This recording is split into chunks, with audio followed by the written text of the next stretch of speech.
Today is the 859th snow day.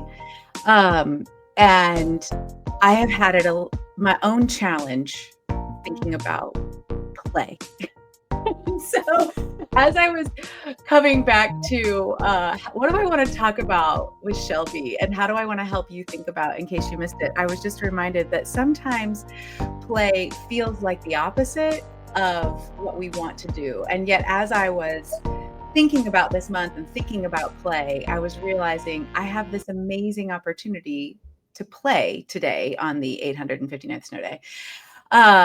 And that actually leading in play requires me sometimes to get out of my own comfort zone and what feels like productivity. So that's what we're talking about today on the Joyosity Podcast. If you are new to the Joyosity Podcast, welcome. Whether you are just starting out or you're a seasoned leader, we are so glad that you are here. And what we do is we base everything that we talk about on the show and in our other content on 3 bedrock beliefs: that true leadership requires more than just surface level strategies and a bunch of checklists. It's actually a profound connection to everything that makes us human. And we use curiosity. That is the second big idea, that using curiosity helps us lean in and create positive culture with all the complex people that we work with, including you, because that's all we have. And 3, joy is the heartbeat of a healthy leader and a healthy organization. So we're putting that in the front and center of everything that we do. And I'm Jen Whitmer, international keynote speaker, leadership consultant, and all-around joy bringer, hosting you and bringing us together and hopefully getting these ideas into action. And this episode, every month, Shelby Merriweather, who is my current Chief Gen Officer and owns Sunshine Lane, an amazing podcast producer and operations expert that I need in my business, is joining us to help us talk about all of this. And that's what we do at the end of the month. So I'm bringing on Shelby. Hello. Welcome, welcome, welcome. So play. We've been talking about play all month. I was re-listening to my own episodes and thinking about the play personalities and Jeff Harry, our expert that we had on this week, talking about play. But as I said at the beginning, sometimes play is hard. Yeah. I was thinking about play. So what have you been thinking about this month as we've been Well, talking about play and work? yeah, as like you're saying, sometimes it like I have 2 toddlers. So I have the opportunity to play all day long. And what I've recognized since like this has been on my mind all month is that I actually half play all day long. Like, but I don't full play. And so Mm. this month I've been trying to be like, okay, because instead of like, oh, like I'm gonna pretend I'm driving this car while I'm trying to like cook dinner and like, that kind of thing. I've been trying to be like, okay, 20 minutes a day where I'm like full playing with the kids, like pretending to be a bear living in the woods, like that kind of play. And the funny thing is it is so hard for the first like 5 to 10 minutes. I have like my checklist is just like screaming at me in my head of like all the things that I need to do, the text I forgot to answer, the email I forgot to hit send on, like all of that is just like right there. And then around like 15 minutes, I'm like, I'm a bear, rawr! Like I'm like so excited and so into it. And then also when I like because then I end up wanting to play longer than 20 minutes. And then once Mm. I get out of the play zone, my kids are better at like occupying themselves. Yeah. Because I've given them that, like, wholehearted play versus my Mm. half, like, pretend play while I'm doing 5 other million things, right? So it's been That good. is It's been good. that is such a brilliant example for so many things that we do. Half play, full play. Wow. Because there are so many times that we're switch tasking. We're not really multitasking, we're switch tasking, or we're just not fully present. We're thinking about all the other things. And I was reading I'm reading a funny novel right now, and this woman is talking about how she feels so seen because they were playing, like literally like, let's just stare into each other's eyes. They were like joking about it. But then she walked away feeling so seen, like I haven't felt like this because someone actually noticed me and took the time, like I was the only person in the room. And I think we do that with our tasks. And there is something to clearing your mind so you can do something. But so like yesterday I was so I really do enjoy writing and preparing the newsletters that we send out. I loved creating the play quiz about which play style are you? Like I love doing that creative work. But because I was gone much of the weekend, I missed a couple days of work at my desk, and I needed to like sort a bunch of stuff before I could really dive in and feel focused on that. So there's times where we do have to like clear the pile a little bit, Yeah, but there for are sure. other times where I think I just need the break and to go full play and like be the car that is jumping over the matchbox of, other things and stuff. And And yeah. I feel like Jeff, like, he just, like, feels like, he knows how to do that, and I Yeah. think it might be one of those things where it's like he doesn't realize how unique it is that he switches into play so easily. Like, I Mhm. think that's his secret sauce because it's like, Yeah. no, like, you're able to just have fun. Like, Yeah. what a rare thing as adults. Like, as Yes. lame as that is, Yeah. like, we don't prioritize fun. Like, Mhm. at least in, like, my culture, I don't know, like, fun is, like, a nice thing every 5 years. Like, it feels like it's, like, you know what I mean? Like, it's like, "Oh, yeah," like, I don't know, and so I love how, like, he talked about that, like, you both were talking about, like, that forced fun Yeah. idea that because we all know that we feel better after we have fun. We feel better after we play, right? But we don't prioritize it. Mhm. And the idea, like those happy hours that are like forced upon us, like we're like, I don't want to do it.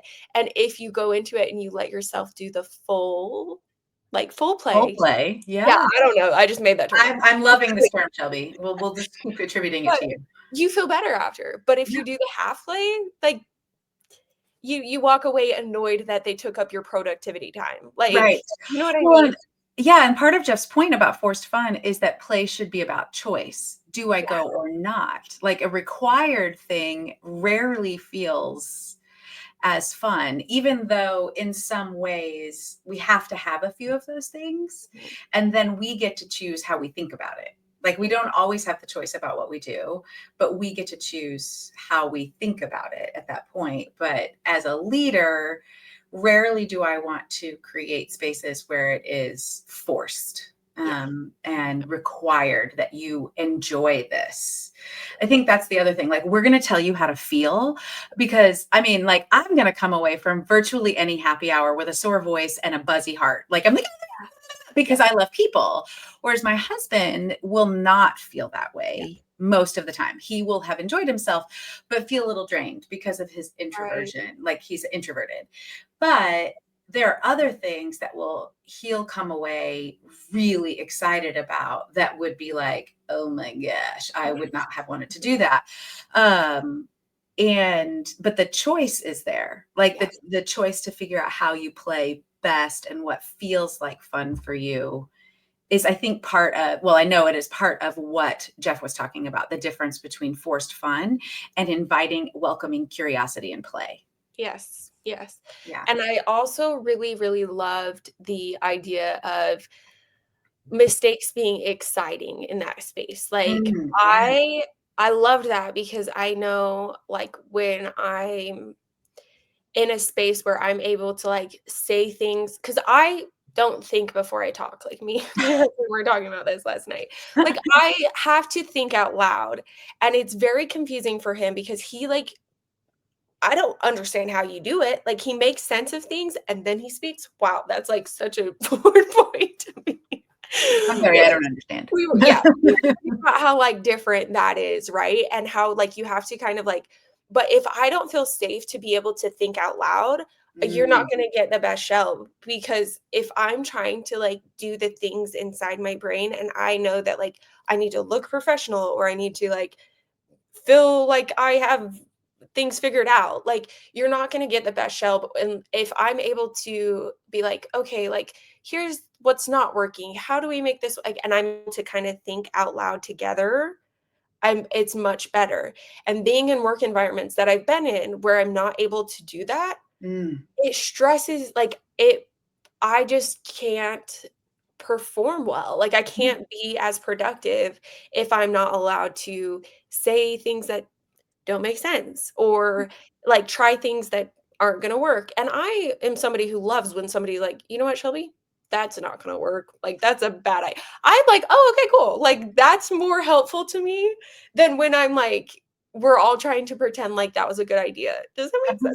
sense? Well, it's also the freedom to fail and say Yeah. something. Like, I don't think that's particularly failure. Some people would consider it failure, but it's the freedom to say, here's what I'm thinking about. And then go, wait, I think there are some problems with that now that I've said it out loud. Like, or even a lot, like you are fine with somebody saying, I think this won't work for these Yeah. reasons, which is different than that is stupid. Why did you not eat? Why did you even say that? Well, Those are that's two what I different was responses to thinking out loud. 'cause that's what I was gonna say is, like, as I'm saying this now, even, like, as I'm thinking Having this I've meta had moment. yeah. I've had people that, like, I know I can't bring my messy thoughts to, Mhm. and I can't work things out with them, you know what I mean? And Right. so, I think that that space of, like, having that fun brainstormy, like, Mm. messy space at work is more important than people who maybe, like, can think things through in their brain realize. Yeah. For those of us who have to and I guess that's an extrovert, introvert thing probably, Sometimes, yeah. um, Mhm. in Yeah. some way. But I think that that was, like I loved the way that y'all put it of, like, mistakes are exciting or Mhm. fun, and it's like, "Oh, ha, that was silly," like, "Oh," like, "Try something else," like, that just was really cool articulation to me of, like, how play would feel at work. Yes. Well, and like there's part of creating psychological safety, that big fancy word that we talk about all the time. It just means people are comfortable to say something. They're comfortable to try. And I think play brings psychological safety to the next level where mistakes are exciting and you move through mistakes because failure is always going to be part of the process. And Yes. recognizing which people need what. Like I, like you, am always going to be somebody who needs to talk it out loud or put it on the big whiteboard Mhm. to sort through what's happening. And I do that best in that messy brainstorming space where there are no real rules. I mean, sort of gravity and other rules in the time space continuum have to exist, but not many others. Like I need that space where some people like I need to think in my own brain for a little while before it makes sense because when I'm saying it out loud, I'm not actually thinking, I'm talking. So that introverted space of being internal is really important. So knowing who you are first, but Mhm. two, who's on your team, especially somebody who is introverted, like I want to hear your ideas in this meeting that we're having next week, like prepping them that you are going to have to talk, but giving them the space for their style of thinking about it first, I think I know is such an important part of creating that psychological safety because you feel seen. Like, oh, they know that I don't like to talk up in meetings or that I need time before I speak up in meetings. They're not going to let the extroverts like themselves, Jen Wimmer, overwhelm the conversation. Mhm. There's space for that. And that is part of being seen, heard, and valued, that your difference is part of what we need, not your difference means that you don't belong here. Yes, yes, because I know for me, my husband is, like, the most introvert of introverts, and it always surprises me the things he notices. Mm. Whereas I am like, first thing that comes to my mind, "Blah," like, that kinda thing. He'll soak up and, like, understand so much better than I will, and I always love when people, because not everyone gives him, like, the space to talk it through or, like, to share what's on his mind because, like, people are talking over people, and then when he finally gets a chance to, like, talk, I'm just thinking because we recently had company and I saw this. He always, like, brings this, like, weird different perspective to it Yes. that none of us were, like, paying attention to, and I love when people, like, allow that space for introverts because, like, I don't understand it because 'cause I'm more extroverted, but to see, like, the magic of, like, oh, no, they've, like, absorbed it all, thought it through, and now they're gonna kinda, like, help us extroverts who are just, like, first thing on our brain. They're gonna Mhm. kinda help us, like, steer somewhere that we're not noticing. Yeah. I think that's what it is. It's the noticing of different spaces from That's everything. what's so powerful. And one of the other things that Jeff said that reminds me of is that I'm gonna misquote the quote that he quoted. So let's just be real. Y'all have to go back and listen to the episode. But and he was talking about people don't need more people who know how to work. They need more people to do what they're excited about. Like we need more people in that space of which lets us have people who are withdrawn and observing and they make observations, and there's some people who want to be out front and try to do the things, and I think that's the power of the play style quiz, because it's actually about how you're most productive. And that productivity piece of play is something that I'm so interested in. And I keep Yeah. thinking about it as I'm writing the book and how that works in my own life. So if you didn't get to listen to the first episode of the month, I described the 8 play personalities, but really quickly, there's a collector, the competitor, the creator, the director, the explorer, the jester, the kinesthete, and the storyteller. So these are 8 different ways that you play in actual play, but also in that work where time disappears. That's how Jeff really defines play. But other people also define play that there are rules. And so sometimes I know the rules, but nobody wants somebody to cheat in Monopoly. I mean, Right. like, I Yeah. hate Good playing point. Monopoly, in general, most of the time, but one of my sons, it's like his favorite thing on the planet. But if somebody breaks the rules, everybody's really mad. So Yeah. there are like constraints to play, which are healthy and helpful. But as I think about my own like you have three play styles. One is like your lead play style and 2 that support it, and my main play style is explorer. So I'm always going to be the one like, well, what if, like, how do we get curious about that? How do we find something new, a new problem to I'll come up with 5,000 different options, Mhm. which is really helpful. I need some collectors in my life who are Mhm. really good at managing assets. And how do we store and archive and put those things together? Because I'm like, oh, I took that picture because it was fun at the time. I have no idea where that is. Like, we need these different ways of what brings you alive in your productivity. Because if we're all trying to be productive in one way, we won't be. Like Yeah. it's too much effort to not be who you are. It's way Yeah. too much effort to not be who you are. Yes, and back to your point of, like, those boundaries, Mm. uh, that's really it. Because I played basketball in high school. I still play basketball all the time. I love it, love it, love it, and my, little guy is getting to an age where he's starting to understand sports, Mhm. and it's really funny because it's, like, explaining, like, "You can't double dribble, you can't travel, you can't step out of this. Oh, you thought that was good, but you did this." Like, that kinda thing, and, like, the boundaries that make the game what it is Mhm. really interesting because you don't really consciously think about how those boundaries actually make it more fun, Yeah. right? Yeah. Because that's how sports work, right? Is Mhm. having or games, like, having those boundaries is what makes it good, and then you back to your point of, like, we have to have different flavors on the team Yes. to be a productive team. Like, you can't have everybody being a point guard or the game doesn't work. Right. But if we have the positions that we need and we capitalize on those, like, well, like, planned out use of those play Mhm. personalities, Yeah.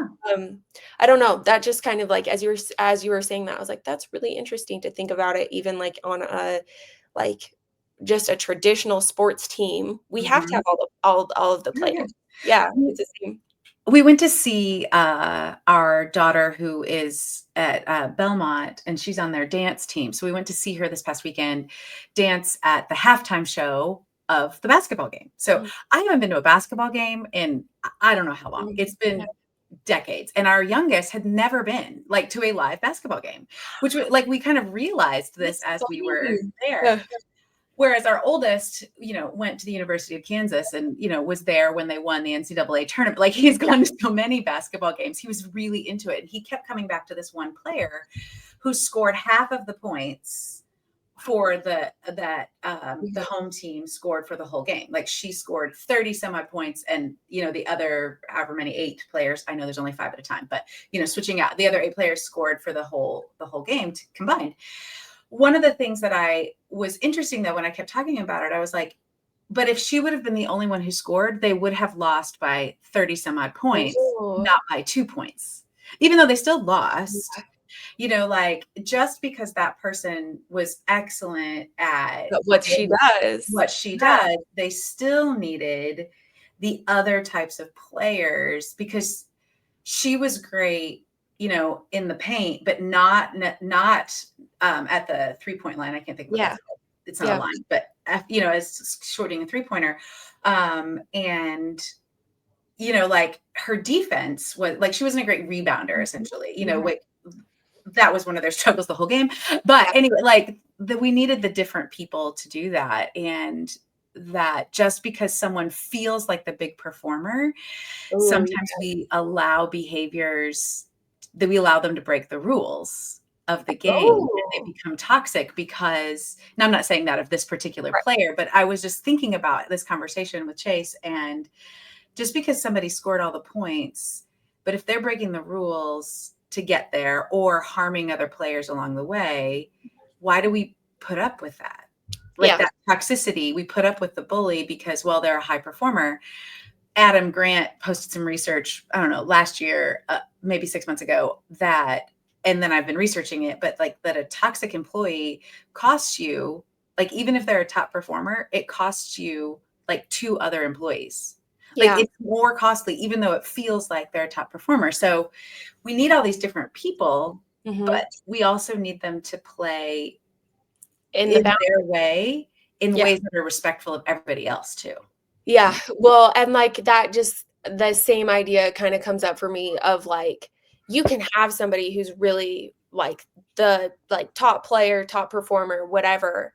But if they don't mesh in the team, like you're not going to be a winning team. Yeah, you can have somebody who's like, yeah, she scores 30 points a game, whatever, or meets all these like requirements, whatever. But if it's not supporting the mission or the overall team,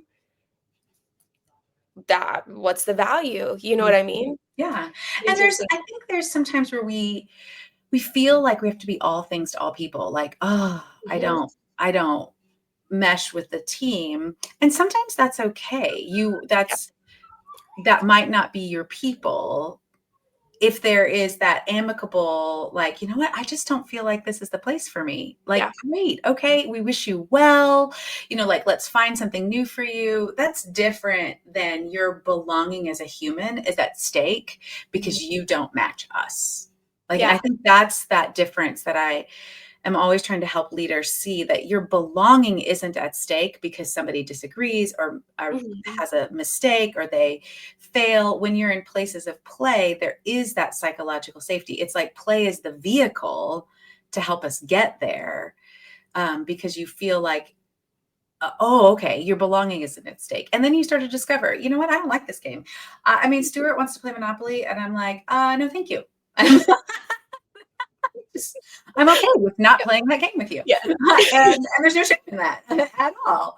And when we take that into the workplace, sometimes we feel like, oh, I have to make it fit. I have to make it fit. And then we come back to that idea of it's so exhausting to be somebody that you're not. Yeah. Back to that Jade conversation, right? About like how much wasted time we spend trying to be something we're not. Yeah.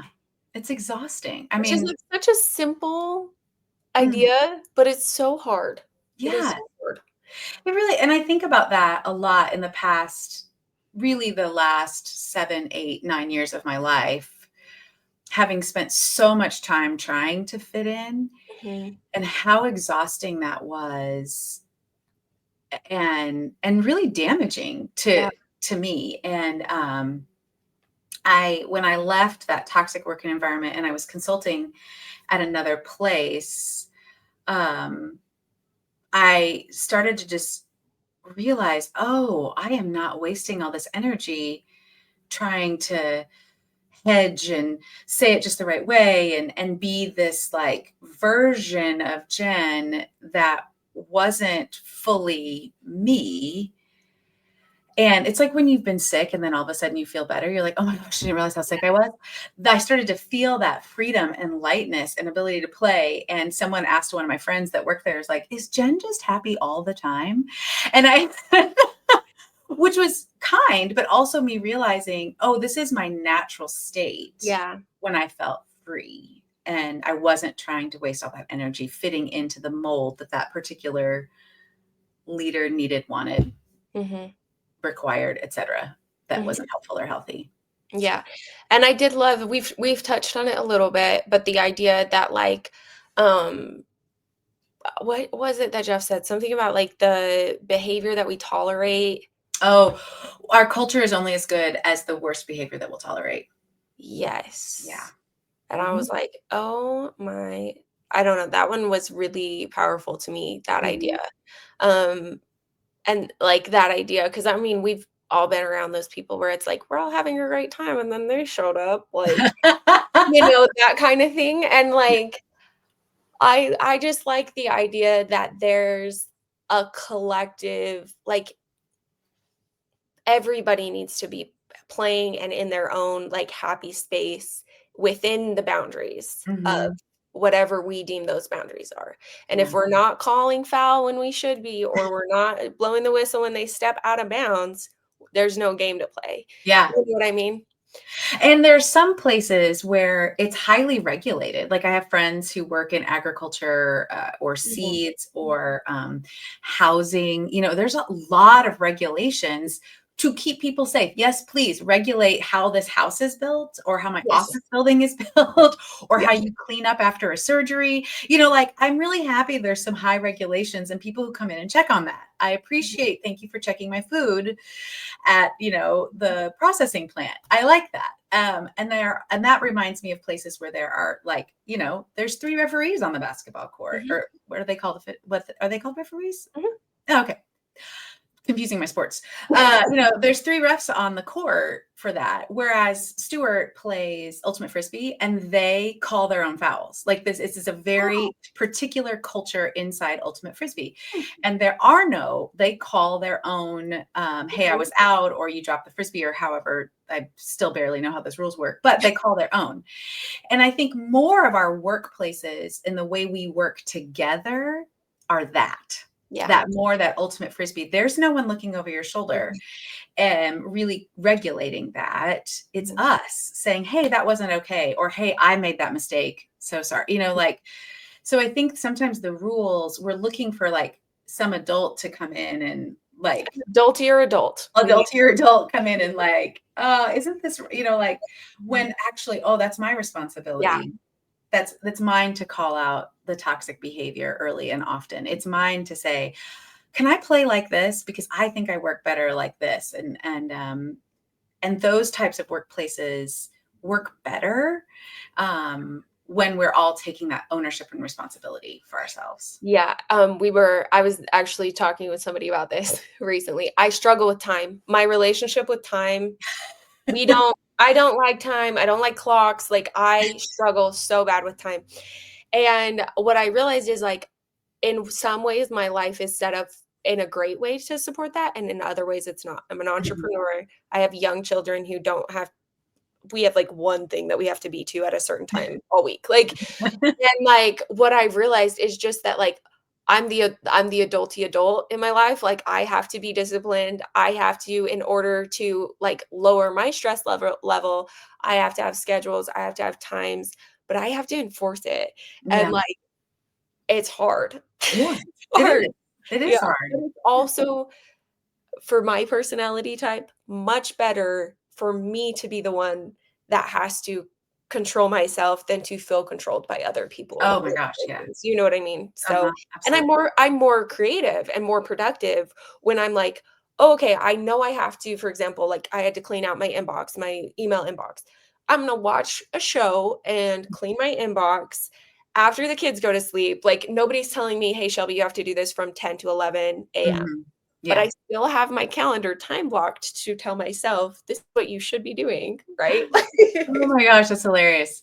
Because I also have things, but I want to make it in a list in case I want to do it in a different order. Because if my calendar has too much on it, it stresses me out. Like if it's blocked the whole Yeah, day, I can't, yeah, like it's too much. that's Like, funny. because that feels restrictive and feels limiting For and me, not, it feels like direction. yeah, You know what I yeah. mean? Uh-huh, That's totally. Yeah, yeah, it's just that's how we view it differently. yeah, Uh, yeah, and you have to do that with yourself and then you practice that. And I think that's what's so great about play. One of the things that Jeff said is that, we don't practice things at work. We yeah, just do them. yeah, And play helps us practice. And back to that analogy with Stewart and Ultimate Frisbee, he is actually really good at like kind of calling himself yeah, out and his friends. Sometimes he overdoes things, with his yeah, siblings, or, but he's really good at that skill. And I think it's because he's practiced it so much in yeah. this play arena. Um, And I think it's a good example for others on his team, because mhm. if you have somebody who's calling themselves out on things and then you're not, Yeah. like, you feel the pressure of like, "Oh, Yeah. I need to perform better," or "I need to call myself." And the freedom that that's okay. Yeah, Like the repercussions, if I name it myself doesn't mean I'm out. yeah, Like that it's actually respected and modeled. There's yeah, so many good things in that. fun. Well, I could talk about play for a really long time. Yeah, of And course. and if you want to know more about, finding your own play style that leads into this, all the productivity stuff we were talking Yeah, about, you can get that at jenwhitmer.com/play dash quiz. There's always a little dash in there. yeah, for But sure. yeah, you can get the play quiz there. And you don't have to enter your email address to get your No, result. I did it. I did, so I know. Yeah. So hopefully you can find that too. And so thank you for being here, Shelby. It's always such a good conversation. It's always so fun. Yeah, Play, fun. great. It Yeah, is. Yeah, great. I love it. All right, everybody. See you next week. So let me put my coach hat on for just a moment. Don't just leave this here. Take a moment. What did you learn? What's your next tiny action step? Share this episode with someone and tell them what you're going to do. Check the show notes for all the links and connect with us on LinkedIn and all the other socials, or just, drop me an email at jen with 2 N's at jenwhitmer.com. We want to keep this conversation going with you. I know your earballs have a lot coming at them, so thank you for listening to the Joyosity podcast and being a part of our community. Please take a moment to rate and subscribe. It helps more people join us in the movement to create positive culture with complex people. So work is a joy, people are whole, and organizations flourish. Can't wait for you to join us next week.